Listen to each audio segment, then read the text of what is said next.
You want to make sure that the keywords that people are searching are also weaved into your content. Your Google business profile is like the lower body, the legs. If you're, working out, I compare all this stuff to the gym a lot of times. And then your website is the upper body. I tell my team all the time, like, go test everything out and use my auto glass company, use other sites that we own. So we're not going and just spending our clients' money and putting their websites, up as the case study here. Awesome. Welcome to Legacy Syndicate Podcast. Today is episode 3. We're here with Adam. Now, Adam has a marketing company and he's done a lot of different things with his life and his business. And I'd love to introduce you today. He has a lot of great tips, a lot of great knowledge, and he's worked in a couple different industries as well. Adam, I'd love for you to introduce you to our audience and tell us a little bit about how you got started. How did you get into marketing?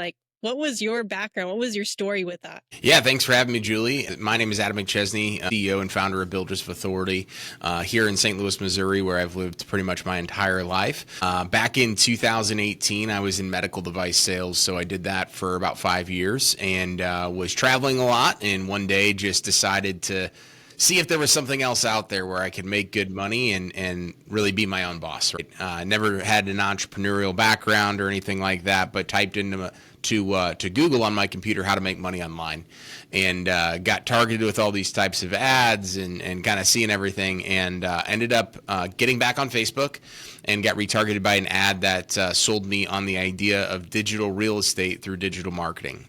Paid $7,000 for a course that taught me how to build websites, build Google business profiles, rank them, and then sell the leads that came from them. So built up that skill set over 2 years, from 2018 to 2020, launched about 200 websites, and decided in 2020 to kind of go all in on that in the midst of the pandemic, and quickly transitioned that model from digital real estate, where I would own all the websites, to building them out for companies. And so since 2020, next month at this point, it'll be my 5-year anniversary of going full time. I've ran my own agency. I've been a franchisee of an agency, and then I've been on the more franchisor side of things, and a partner of a company, of an Inc. 5000 agency. And then I exited that last year and took about 6 months to build a community through our Builders of Authority company. And in that, we taught people, and still do, teach people personal branding and digital marketing. And then once all the paperwork got signed on my exit, I relaunched an agency in October of last year. So we mainly serve contractors and home service businesses doing website design, search engine optimization, stuff with the Google business profile, and then paid ads on Google and Facebook. Wow. That is incredible. I love that you mentioned in your story that you were doing medical devices and you were traveling. Were you doing remote sales, or were you actually going to, let's say, medical clinics to sell these medical devices? What was your takeoff point? Because you got into sales, right? You were doing the sales piece. What was it like, and what was the main I have to switch moment for you? Yeah, so the first company that I got on with right out of college, I took about a year and kind of just did some odd and end jobs, and then I moved back in with my mom and lived in her basement, and then got a job somehow in medical sales. And the first company, I was selling chemicals and reagents for life science research, and we were a very small company, still around, based here in St. Louis, but I had about a 16 state territory, so I was on the road mainly by plane all of the time. So I did that for about 18 months, really cut my teeth in sales, understood how to more solution sell than just hey, I have this product and service, buy it, right? Did that, and then I got on with a company called ResMed. So if anybody's familiar with the CPAP devices and masks and all that stuff, got on with ResMed, an incredible company, was there for 3 years, got promoted pretty quickly. And that mostly was just the state of Missouri. So about the same amount of days gone, but not all by plane, which was nice. And so did that, and really the kind of transition moment was I just proposed to my now wife Delaney in August of 2018, and right before Thanksgiving of 2018, so a couple months down the road, that was when I made that search when I was sitting in a hotel room in Kansas City. And I kind of just looked at it. I was like, I'm going to be rushing back tomorrow to get back home the Wednesday before Thanksgiving. And I'm probably going to be tired, exhausted, all the stuff. And, that deteriorates into family time. So I said, this is kind of a recurring theme. It's been a recurring theme for 3 years now. I'm a little bit burnt out, but the money is good. right? So Right. do I want to sacrifice my time and well-being and all those things for the next couple of years as we would get married and have our first kid and all that stuff? Or do I want to do it kind of on my own schedule, if you will? So that was kind of the spark that initiated everything. But to be honest, like when I did it, I really didn't think that I would ever be able to make anywhere near what I was making in medical device sales. Right. I just said, like, my first full year in that upper level role at ResMed, I made $200K. So I'm like, Right. It's going to be tough to find something that provides what I'm looking for. Wow. Yeah. Because that's a huge jump. Because it's like, okay, when it's guaranteed, it's easy to run with that, right? Because it's like, yeah, it's a ton of hours, but at least I have a paycheck, right? And then you're getting into entrepreneurship and you're like, well, I don't know where my money's coming from, but I have to make it work, right? Yeah. I started doing websites. What was like that aha moment? Like, oh, I can make way more than 200,000 a year with that. So there was really never one, I guess you could say. Like multiple. I think I just got like fed up in the beginning of 2020 with the pandemic, and then just with like, kind of going back to 2019. At the end of 2019, I literally wrote down on a piece of paper, like, I will leave ResMed by December 1st, 2020. And so I started to treat that side hustle as a business from that day moving forward. So like January, February, and until the pandemic, I was waking up at 4 a.m. I mean, I never really woke up early, but I was waking up at 4 a.m., working on websites, doing SEO, selling the leads. Like I was just trying to find any gap in my schedule to be able to build on the skill set, right? But I still wasn't, like, at that point I was making a little bit of money, but it was really just getting reinvested into the business. And so when I made the jump was like, okay, we're making $10,000 a month, top line revenue, not realizing that most of it was going out. And so I had about a 9 to 12 month kind of savings built up to say, like, hey, I'm going to give this a go. If it doesn't work out, I can go get a job. So you had that nest egg plugged in. Had a little bit of a nest egg, right? But I didn't pay myself for those first 9 months just because I started investing in coaches and masterminds and reinvesting some of that into going to events and a couple of different things when I could have been, taking money and doing all of that stuff. I think the biggest like aha moment that helped give me the confidence is I built a website in 2018 still on the first page of Google here in St. Louis, and I still sell off those leads to another appliance repair shop here in St. Louis. But within 4 weeks of that website going live, and it might have even been less than that, I started to get phone calls to my phone because they were just coming to my phone through the call tracking number. And I was like, oh, wow, the website still has never been updated in terms of the design. Mm-hmm. It doesn't look that great. Like, it looks like a third grader built it, but it's actually producing leads. And all the research and all the stuff that I found online and like talking with contractors, they're like, I've spent sometimes $10,000, $15,000, $20,000 on a website. I've spent, anywhere from $1,500 to $5,000 a month working with a marketing agency on retainer. And I'm like, I literally just followed a course and built this little dinky thing and it's working. So there must be something that I'm doing that like is better than what marketing agencies are doing. And what I realized is it was just like doing all of the right things. The whole recipe. As I kind of dove into it, I realized that before I launched the website, I did more work before I launched the website than most agencies will do for businesses over 18 months. So it just didn't make sense, like how they were making so much money and then I could go do this thing over here and actually get results. So that's why I was like, okay, I'm on to something. Yeah. Wow. And this is really key, like following the full recipe. Most people only follow maybe a percentage of that recipe. And obviously, when you're working with contractors, it's a pretty high profit, 30 to 40% profit margin industry. So it's kind of easy for marketers to kind of slack and be like, hey, we did our job. Yeah.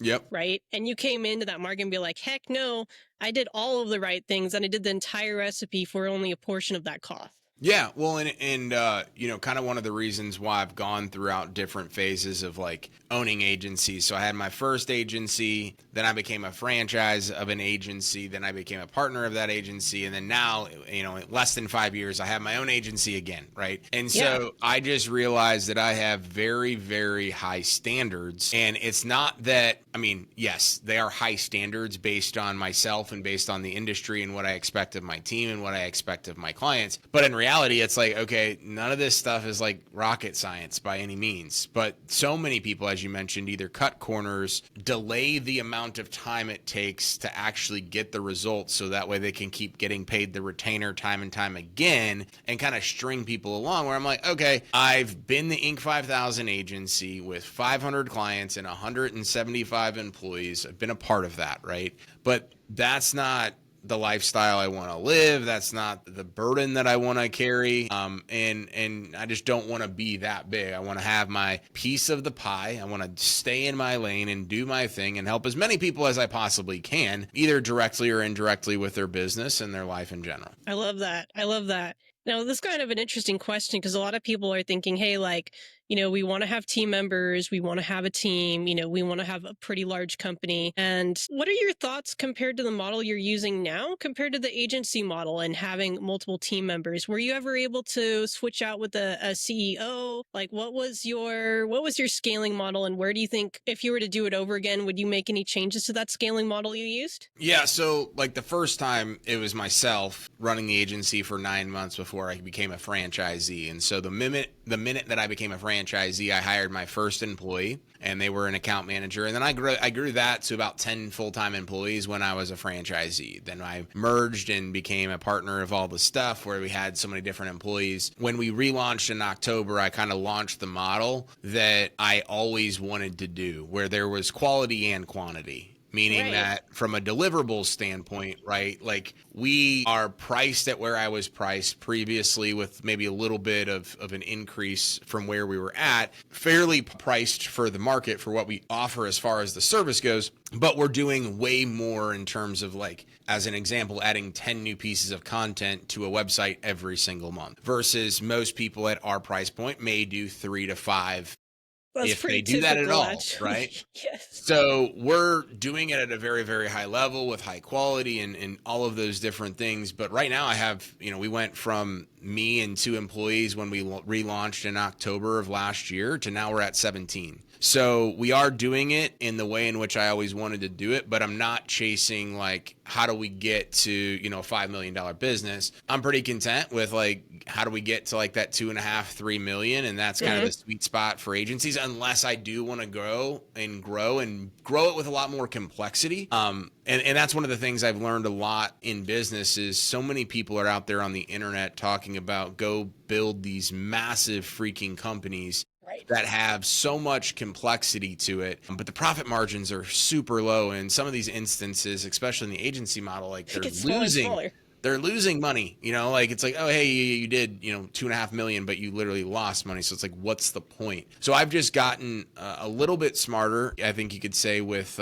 losing money and going through tough experiences. I've gotten a little bit smarter in doing it this way now. Yeah. So it doesn't kind of self-implode or implode through making some of the wrong decisions. That's super important. And I think one thing that really stands out to me about your business and your ethics and your work ethic is your brand promise is probably one of the most important things. Is that accurate? Like your brand promise to having every client that comes on board, it's not about quantity, it's not about the money. It's more like, are they fully serviced to the best of our ability? Are they getting the exact results that the previous client or better every single time you onboard? That is like a brand promise that I'm kind of feeling from your company. Is that accurate? Like, would you go more in depth on that? Because it seems like you're not focused on the numbers so much as it is, can we sustainably grow this without complexity? Yeah, I've never phrased it how you phrased it, but like almost to a T exactly what you mentioned. Really for the last 90 days, so like since March 1, we've only brought on a couple of clients, and they've been people that have either been wanting to work with us for a while, or basically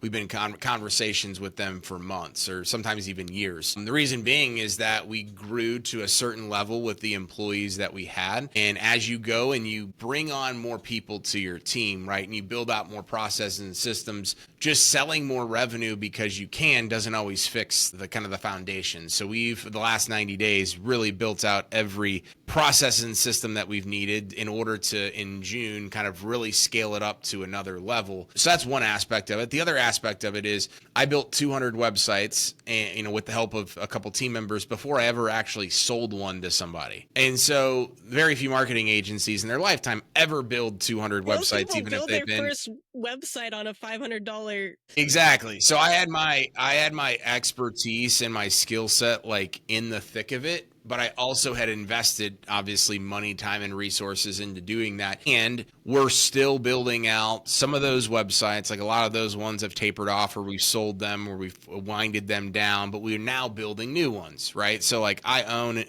have a partnership in an auto glass company that we launched in 2021 from one of those original websites that I launched back in 2018. So again, a lot of marketing companies don't understand what it's like to be on the other side of the people that they serve, meaning they've never ran an auto glass company before, roofing company before. They've never been in the thick of it. So again, not that I have a ton of experience, but I have more experience than the average marketing agency owner, knowing that like every dollar matters regardless of how much money you put into marketing. And again, we're not always right 100% of the time. We don't hit a home run every single time. But like the one thing that a lot of people get misconceptions about marketing is that like, hey, if I go to the best agency ever, like my buddy is working with so-and-so and they're getting great results. If I go pay them for the same package, I'm going to get the exact same results. And that couldn't be further from the truth. Every single market is different.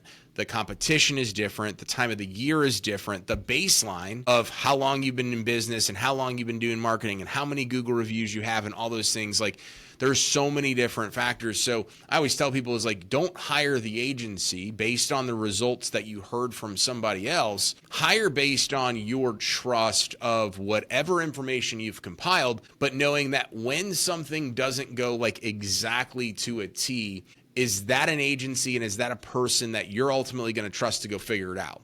Because there's problems that happen all of the time. Like we had a client for 3 years, they left, they came back now, they're working with my agency now. And they're like, Adam, like we left originally because we were sold by a marketing agency that all these things were done wrong and everything and, you know, yada, yada, yada. And then we realized like there were the same issues, but they weren't able to solve those issues. Whereas when we work with you and your company, we know that like we're going to get leads, but also like if something and when something, it's not if, it's when something goes wrong, right? Do you trust builders of authority to go fix it? And that's what we're ultimately about. Is it's not going to be perfect. It's never going to be perfect. But we're going to do exactly what we said we're going to do, and we're going to do our best. And it may not work out as quickly as we want, as much as we want, or all those things, but we're going to pivot and ultimately find a way in order to make it work. That is mission critical, because when we talk about results, it's also custom to each business. It's custom to each market. I mean, the New York market where they have snow every year compared to Miami market, compared to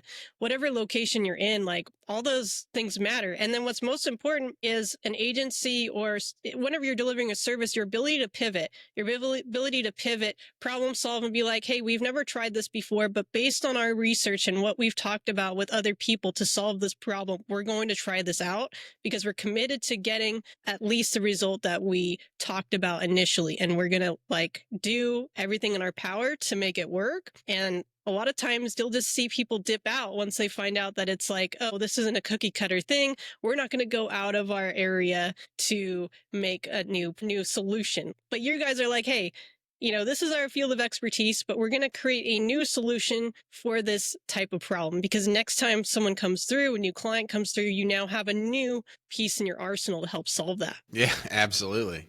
Wow. So I know you have so much expertise on SEO and websites. I would love to get some like high-level tips from you if you're open to it for an audience that, you know, they might have $1 million or more company and they might be already running SEO, they might be running ads. What is it that they need to look for when it comes to the recipe of marketing? And especially when you brought up the idea that what you did before you even launched the website, I would love some like really great nuggets on that. Yeah, so it's a really interesting time in digital because AI is obviously disrupting everything. That's the question that I get asked like once a day, either by a current client or a prospective client or just somebody that like wants to, you know, bend my ear for a little bit, right? So a lot of people are overcomplicating digital marketing because there's the easy button, if you will, with AI, right? So people are like, hey, this, and I've tested out, like the great thing about like what we're doing and how we're doing it is I tell my team all the time, like, go test everything out and use my auto glass company, use other sites that we own. So we're not going and just spending our clients' money and putting their websites, up as the case study here, right?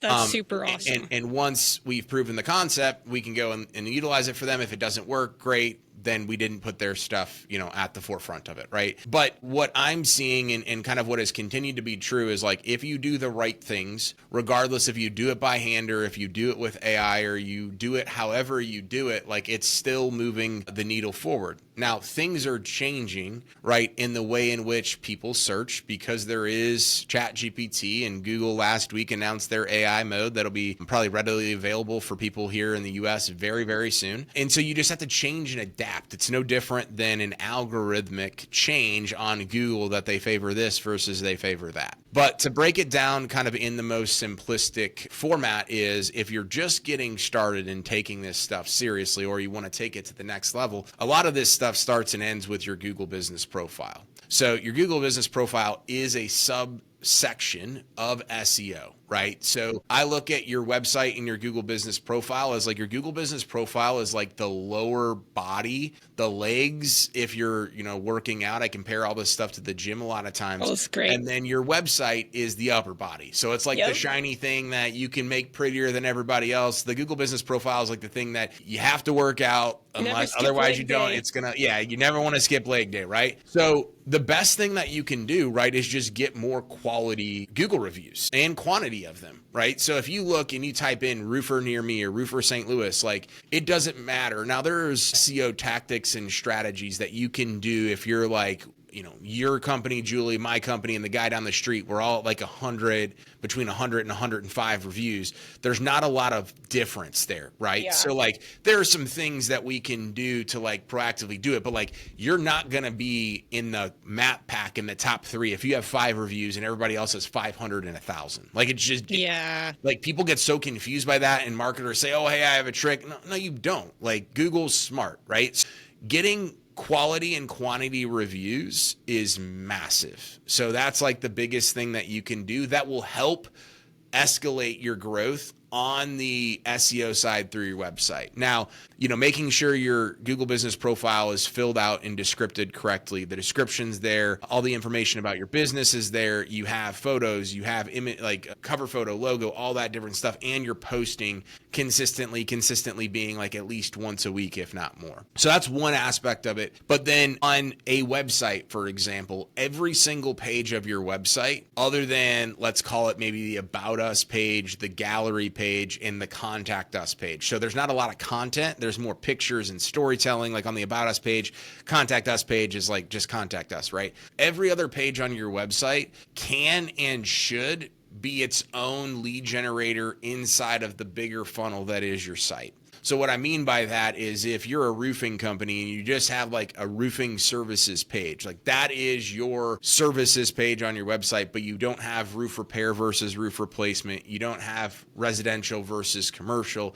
You don't have every single type of roof. Topics. Exactly. You don't have a page for that. You're never ultimately going to rank. So the number of pages on your website matters, but again, it goes back to quality. So you just don't want to have 100 pages out there if the content sucks. But the content in the page itself is super key. But then you have to make sure, every single page outside of your homepage has, 300 to 500 words. You want to make sure that the keywords that people are searching are also weaved into your content. On the back end of the site, right, you can title and descript every single page. You want to make sure that the main keyword and your location and your brand name is in the title. You want to make sure that it's in the description too, and it's written out in a sentence format. So like when we take over, like we just took over an exterior cleaning company's website that I'm going to be working on here later today with our team. And, they've been paying this SEO company for, I don't even know how long, but like the title of their homepage as Google reads it is just the name of their brand. So it's like no wonder why your website is literally only ranking for the name of your brand right now, because you're telling Google, this is what I want to rank for. So again, sometimes it's People don't know how to do it. That is true. Even agencies that people pay, like some people actually don't know how to do it. But the aspect is the most of the time is people don't take the time to go check every single box, because again, it kind of goes back to what we were talking about in that top 3 is if we all have very similar number of reviews and a very similar rating, Google's going to go to that next layer, whether it's the Google business profile or the website, and they're going to say, who went in and crossed their T's and dotted their I's. That is like so important, because when everyone else has only done bare minimum and you have done all of the things, you're going to be like 3 heads are above the rest. You know, it's like, not only does your website have a homepage, it's not just called home, it's called learn about, residential roofing services for your home in Florida or Houston, Texas, for example. Oh my gosh. Now that you're like compared to someone else's website that just says home. Yep. Yeah, that's exactly it. That's incredible. And then I'm assuming you guys also do SEO ranking for other parts aside from the website and Google. You guys connect with YouTube and other social media channels, or what is your method for connecting all of the online footprint space, like all of your footprint as a company? Yeah, so what you're talking about there is cross between like what they refer to as social sharing or social signals, and then also citations. So for example, right, if you have a Facebook page, that's technically a citation, meaning your business name is out there, likely the address of your office if you have a storefront, and then your phone number. So Google is looking to make sure that, hey, this company has a Google business profile, right? And Google's cracked down on just illegitimate companies getting Google business profiles, but they're looking as like, okay, they have this Google business profile. Do they also have a Facebook page? Do they also have an Instagram? Do they also have a YouTube, and all those things? So if you have all of those things that are out there, and the information, meaning that like your business name is correct. So a lot of times we'll like get it to where it's like a company on Facebook has LLC in their name, but on their Google business profile it doesn't, or they spelt the name differently for one reason or another. All of your business information has to be the exact same everywhere. Otherwise, Google's going to start to see those inconsistencies. So from that aspect, it's super important to have the profiles. So then that way you have another citation that links with your Google business profile, and all your platforms are working together. And then there's the aspect of, okay, how does this impact search? YouTube is really the only one that's ultimately going to impact search, because if you type in roofing St. Louis or whatever, you'll see now, depending upon the search, that Google is also putting in YouTube videos, mostly shorts, into the feed. Right? So it's like, hey, if you have a really good short that's also descripted and titled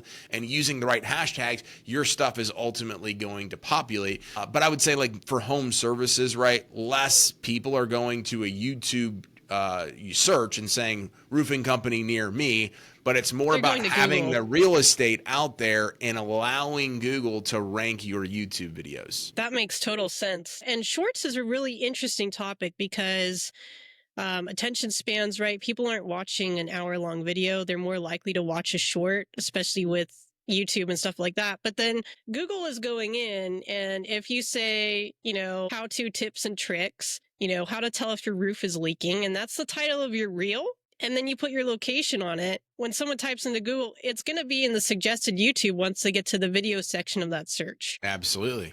Yeah. It's nuts. I've been playing around with reels in my own business and messing with the titles and stuff. And it's like, it's getting ranked just through Google search on how to do this, how to do that. And then it's like, it's getting ranked. So I love that you're combining all of these different pieces, because every single piece of that footprint helps. Yep. Every single one of them. If you miss those pieces, you might not see an immediate difference, but like, let's say that you've been doing this for 5 to 10 years. You've been doing all this recipe for 5 to 10 years. What's the potential when you do this like every single day? You have a team member dedicated to doing this SEO stuff every single day and creating this content. Mm-hmm.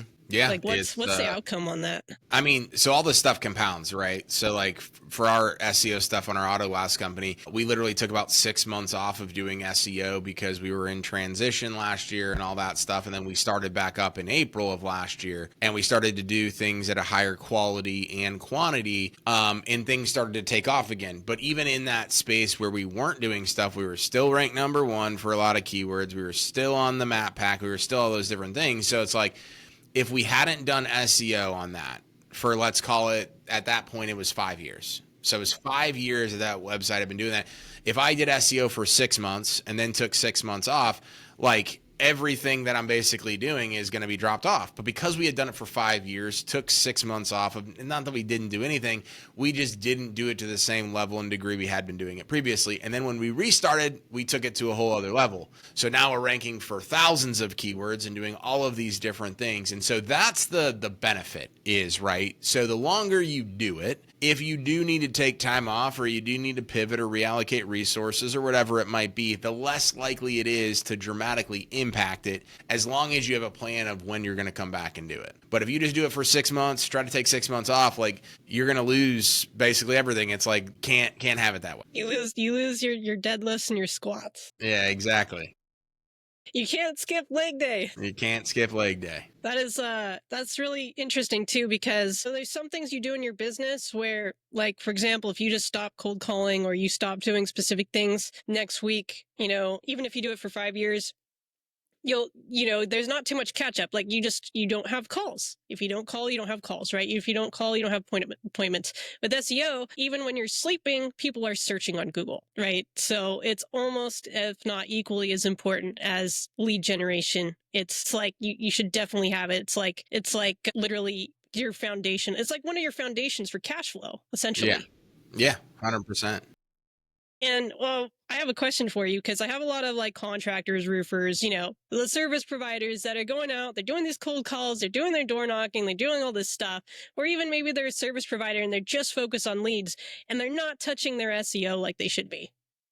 Yeah. Like what, I don't know, maybe it's like 50 to 60% sales loss they're having on that. I don't know what the numbers would be on that, but they're not doing any SEO. I mean, like that would be nuts. Yeah. So I think it obviously depends on the market. So like if we're talking Dallas or Houston in the roofing space or any contracting space specifically, it's going to be a lot harder, right? So because there's people that there's so many companies that are out there, there's no barrier to entry to be a roofer in Texas. And so it's not the same as if we were in the middle of nowhere, Missouri. So, to say, hey, what the impact would be, it's tough to obviously quantify on that. Right. What I tell people is that you should always be doing all of those different levers. People are like, hey, Adam, I'm going to hire you, or I want to hire you for digital marketing because I don't want to door knock or cold call. It's like, no, you should be doing that too, because there are going to be times where cold calling and door knocking wins and it helps pay for the SEO. And then there's going to be times where the SEO or the paid ads or whatever are going off and they help keep the door knocker happy when they're going through a lull.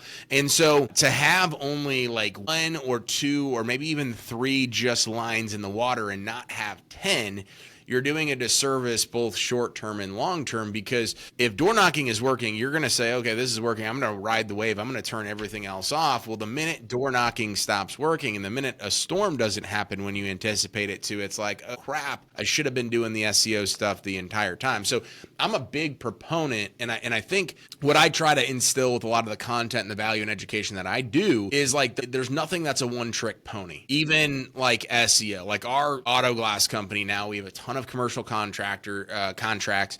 We do a lot of different marketing and advertising, always willing to test stuff out, even though SEO is kind of like the thing that got the business started. And so as I've operated like that, I've been able to see it from a different point of view, because most people don't. Like when we started the first day of our auto glass company, we had 40 calls come in. Most businesses, I don't care, even if it's an auto glass company, don't have that many calls that come in. Like, it just doesn't happen, right? So yeah, seeing it from a different point of view and understanding the importance that a traffic source can play helps you understand that all of this stuff could, in theory, go away. And if you just have 1 or 2 lines or 3 lines in the water, it can have a massive impact to your bottom line. That's really, really smart, because a lot of people think of the stuff that they believe in, right, as their go-to traffic source or as their go-to cash flow piece. Like, oh, that's how we're going to get our sales. I've done this. It works. We're going to do these 3 things. What they don't realize, though, is that it's those other 6 things that they never put any time or tried out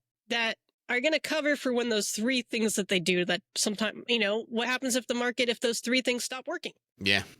And I like the idea of having 10 different lead flows or 10 different traffic sources.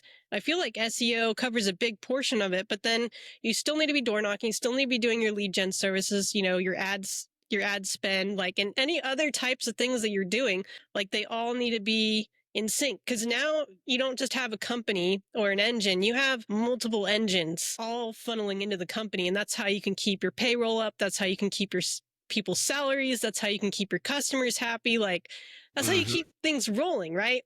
And I think it's like that understanding that in order to keep everything rolling, you can't just do 3, you can't just do 2, you can't just do 1. You have to be thinking more like a mathematician or a strategist or someone that's coming in not from an emotional perspective, but more on how can we get as many things possible working efficiently within our bandwidth. Couldn't have said it better myself. I love that. I love that. Goodness, Adam, it has been absolutely incredible to have you. I know you have Builders Authority. I know you have a Facebook group. Is there anything you want to share with the audience on where they can get in touch with you, what type of services or types of clients you help, just so people are aware in case they want to reach out to you and contact your company? Yeah, absolutely. So we mainly on the digital marketing side work with home service businesses and contractors, again, doing website design, SEO, Google Business Profile, and then paid ads. You can go over to AdamMcChesney.com, or you can connect with me on social media, fill out a contact form. We can have a conversation as it pertains to that. And then we have a free Facebook group where it kind of feeds into our mastermind, where we teach personal branding, we teach digital marketing. And that free Facebook group, you can just go in and type in Builders of Authority on Facebook and join the group from there. Amazing. Amazing. That is really awesome. I love that you have a personal brand with your business brand. That's like super critical. I know I learned that early in the game, and that really helped my company. So guys, if you guys don't have a personal brand, make one Yeah. alongside your company. This is really going to help you, because if someone types in your name, it's going to show up on SEO. So, and then is there any final thoughts or any key takeaways you want to share with the audience? But I think the biggest thing is like you can do everything right, whether it's marketing or finance or hiring or recruiting or operations, and it's still not work out. Right. So you can follow the game plan, you can follow the blueprint, you can hire the coach, you can hire you can do everything right and it still not work. Whether it's marketing, whether it's any of those other things that I just mentioned and talked about, it doesn't mean that you should give up on that thing. And even inside of marketing, right? Like SEO may not work out the way you want it to. Paid ads doesn't mean the thing doesn't work. Now, a lot of people out there will tell you to say, go scrap it, go do it, whatever. You may need to switch your provider. You may need to start doing more of it yourself, whatever it might be, but it doesn't mean that it doesn't work. You just may need to do it a little bit differently than the original strategy and plan of attack that you had. That is some serious gold. I love that so much. Thank you guys all for watching. Again, put some comments down below on what you found super valuable. Reach out to Adam or Builders of Authority, and I'll see you on the next one. Bye for now.